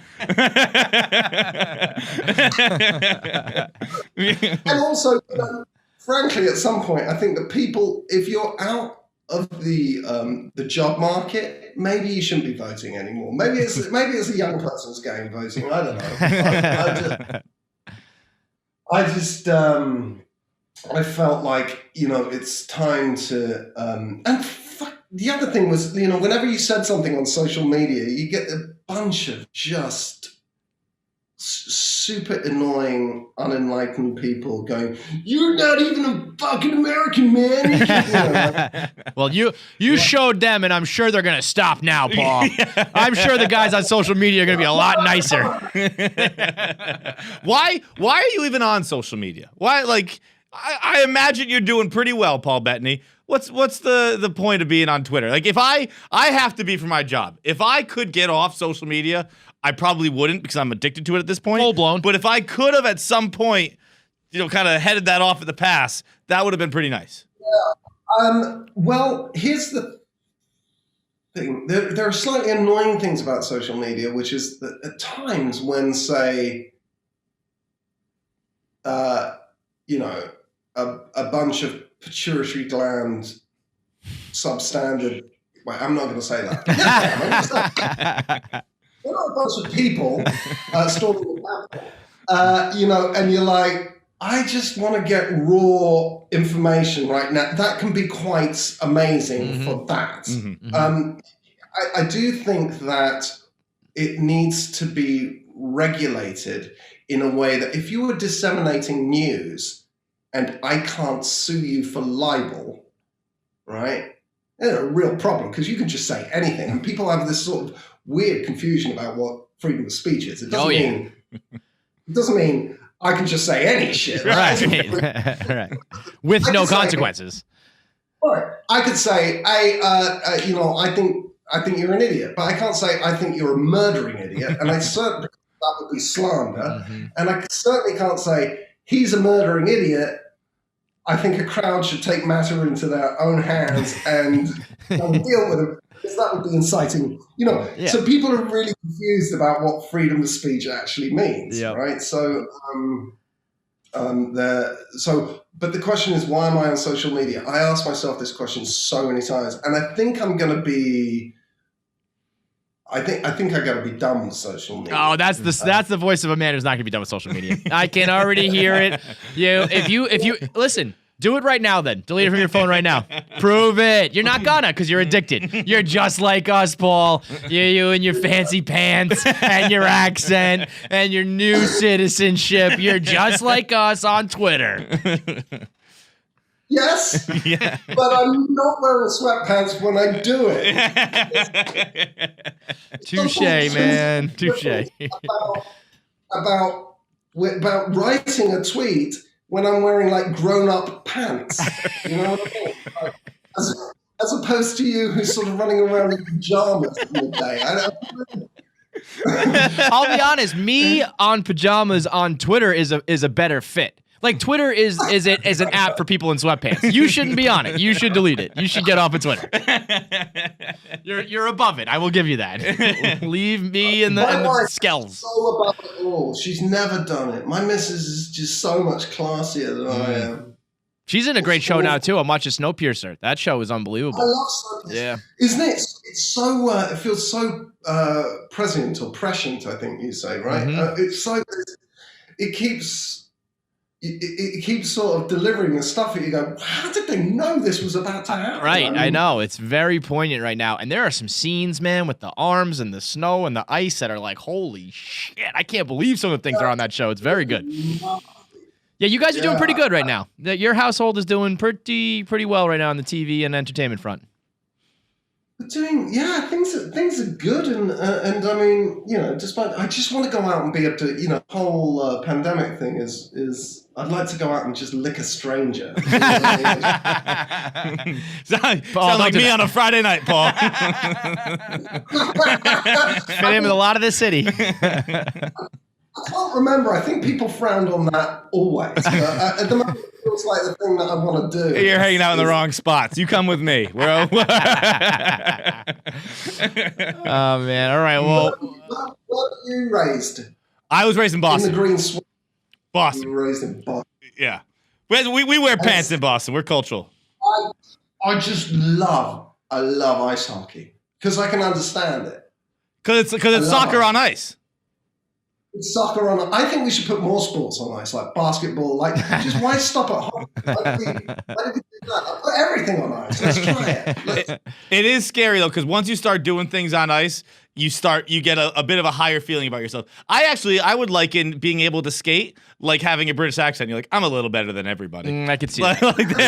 Because the people who step on the ice who can't skate, I mean, you're like a baby giraffe. We got in a big fight once, or I got in a big fight once with Jay Cutler, because I said the talent gap between me and him is larger in hockey than it is in football. He's talking to a professional quarterback, by the way. What are you talking about? He's like, I'm an NFL quarterback. I'm like, yeah, but I can skate and you can't. So I can do that. Like, I can throw a football. I can't throw it as far or as well as you, but I can throw a football. You can't do the basic thing in my sport. He was so mad. He was so mad at you, and rightfully so, probably. It was great. That's so funny. And where are you all now? Where is KFC Radio? We're in New York. You want to come hang out? I'd love to. I mean, you're not strangers anymore, so I'm not going to lick you or anything. I'll tell you this much. I will put on pants for you. I will put on real pants for you if you come have a beer, Paul. Really? I would. For you, I would. When this is all over, let's make an agreement that we're all going to meet up and have a beer together. I'm telling you I'll tell you what's going to happen. 6 months from now, I'm going to come cash in on this, and you're going to be like, fuck, I can't believe I said that. Never mind. We're gonna go and drink some beers and eat enough cheese to host the World Gout Competition. So I love it. I'm happy you mentioned beers, because in episode 2 of WandaVision, you for a fair portion of the episode, you appear to be quite drunk. You're actually just gummed up a bit. But I was wondering if like Leonardo DiCaprio in Wolf of Wall Street had to be taught how to act like he was on drugs. You didn't have to be taught how to pretend to be drunk. No. Are you a method actor when it comes to that? No, what am I gonna? I wasn't drunk whilst doing it, but I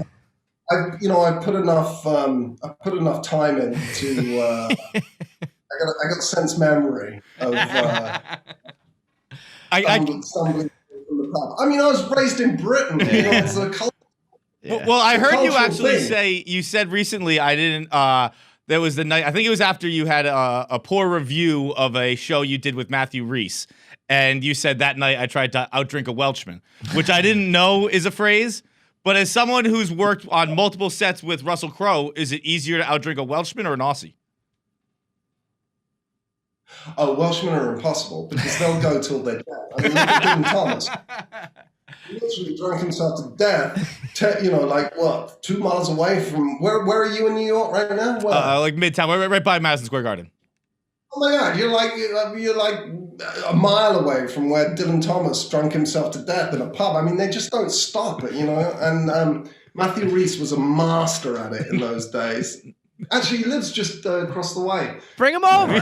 Bring him with the cheese and the beer. We'll all hang out. You know what? Let's do it. A little double date, all right? Awesome. It'll be lovely. I'm holding you to it. Before we let you go, we do have one question. We just had on Anthony Mackie, Falcon, and we were talking about Falcon and the Winter Soldier, which is also coming out on Disney Plus soon. And we were discussing if what's that? What is that? What is Falcon Winter Soldier? You don't know what Falcon? Oh, okay. Yeah, what an actor! What an actor this guy is! Line and sinker. So I don't know why we're talking about it during my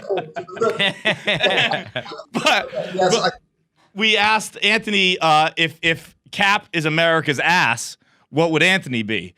And he didn't want to be anything else. He's like, no, I have the better ass. I'm America's ass. So what would Vision be? If I don't know if America claims Vision, but what if you were America's what? Well, unlike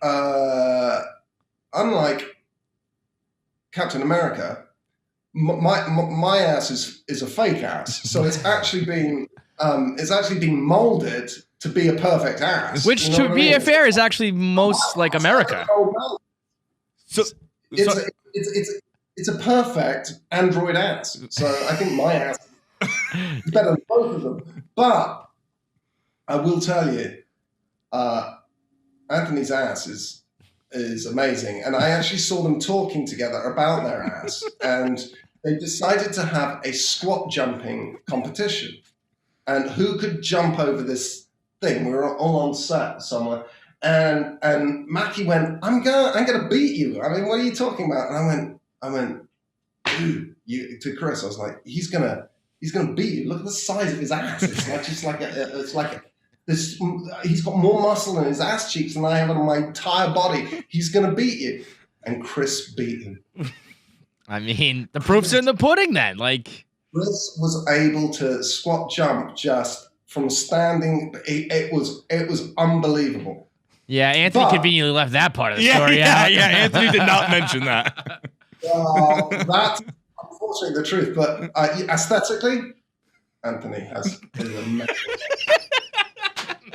You're very passionate about this. I like that. You're like, it's got a great ass. I mean, if you'd seen it, you would feel passionately about it too. I mean, Speechless. now, actually, since you're mentioning Chris and being on set and all that kind of stuff, he recently took the internet by storm because he's covered in tattoos, and no one knew that. Is there anyone else on Marvel, in the Marvel universe, who is completely covered in tattoos that we don't know about? Are you inked up, Paul? Yeah, you live in Brooklyn. Yeah, you're a hipster. You gotta have some ink. You got the most. You're actually. Oh, you're so Brooklyn. You got the forearm tat. You're tall. You're skinny. You are the most Brooklyn. You got the glasses on. You're well dressed. He might be faking it. He might be faking the accent. He might actually just be a Brooklyn hipster. like hipster pot belly. I got everything. The pot belly's new then, because I was watching A Beautiful Mind recently, and you were looking very svelte in that. The prodigal roommate arrives. Pot belly comes and goes. It comes and goes. But when the job's over, you know. I mean, we look out at these things. I can't have a pot belly making vision because then the jig is up. It's a realistic android. We gave him a little skinny fat. You know, that doesn't exactly play. I also like how I just referenced a 20-year-old movie for how you look pretty good. I was like, I don't know. I was watching a movie from 2001. You look pretty good in it. Yes, dude. It's 2021 and we're in a global pandemic. I've put on a few. People say things like, well, you said that blah, blah, blah, blah, blah. You go, yeah, I said that 25 years ago. Ramblings of an adolescent moron. Said it on the set of A Knight's Tale. You can't hold that to me. Fucking 50, leave me alone. By the way, on A Knight's Tale, you were talking about how but Chaucer was actually one of the first characters I fell in love with. I was like, I want to be like that. I guess it's just great ass in those days, by the way. Yeah. But it was, and actually, now that I think about it, I kind of did. I'm like a drunkard who talks loudly. Honestly, you two are peas in a pod. Let me tell you. I kind of did come the Chaucer route, but you were talking about how you were filming in the Czech Republic and how you that's where you discovered you were shallow because when they held up the signs for laugh, you were like, I'm killing it. And I couldn't possibly agree with you more. I don't care if you actually think it's funny. Just laugh. No, because I have a hole at the bottom of my bucket that just lets water out the whole time. It needs to be filled by you even pretending to think I'm correct. And then it'll be marvelous. I was talking to my therapist the other day, and she's like, do you care if people like you? And I was like, well, of course. She's like, but what if everyone's just faking it? I was like, well, that's fine. As long as they can motherfuck me behind closed doors, I don't care. But if they're nice to my face, beautiful. I love it. That's great. Yeah, I feel the same way. In fact, I'll ask you a question. How long have you been in therapy? On and off 2 years, probably.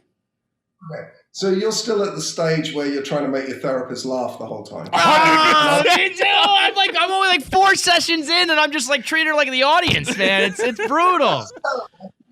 And it doesn't stop. I've been waiting for it to stop because I've been in therapy for over 15 years, and it just doesn't stop. I still get a kick out of making her laugh. It's terrible. It's all I say. I just use her as like a sounding board. Like I'm just trying out bits right now. Like all right, that seemed to work with her. So unhealthy. It's great. I love it. Oh man, you're a delight, dude. Thanks so much. People Irish? Yeah.